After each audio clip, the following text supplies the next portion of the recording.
Caiff eiddo ar rent a osodir ar denantiaeth domestig yng Nghymru ei rheoleiddio gan Ddeddf Tai Cymru 2014.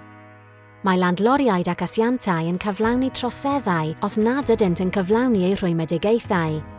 Bydd angen trwydded ar y rhai sy'n ymwneud â gosod a rheoli eiddo ar rent yng Nghymru. Pryd mae angen trwydded?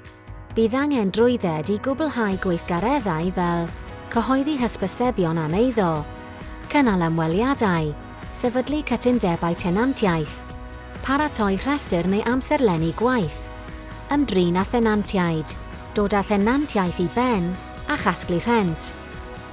Sut i wneud cais am drwydded? Y ffordd hawsaf a rhataf i ymgeisio yw ar-lein.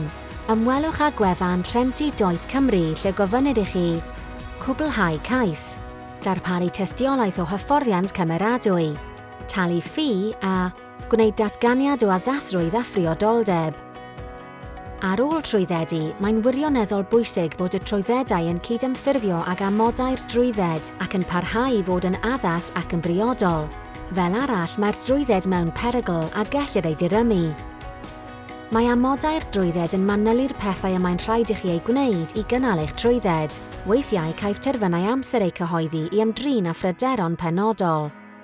Mae un o'r amodau sy'n berthnasol i bob trwydded yn ymwneud â chod ymarfer Rhentu Doeth Cymru, sy'n nodi'r holl ofynion cyfreithiol y mae'n rhaid i landloriaid ac asiantau gydymffurfio â nhw.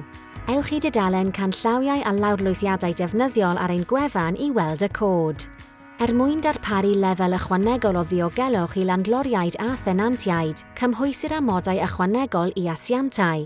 Maent yn cynnwys diogelu arian cleiantiaid, yswiriant sy'n diogelu'r landlord neu tenant pe bai'r asiant yn mynd i'r wal, yswiriant indemniad proffesiynol, yswiriant i dalu'r costau cyfreithiol a threiliau wrth amddiffyn hawliad, a aelodaeth o'r cynllun gwneud iawn, corff annibynnol sy'n darparu pwynt gweithygu ar gyfer cwynion cleiantiaid.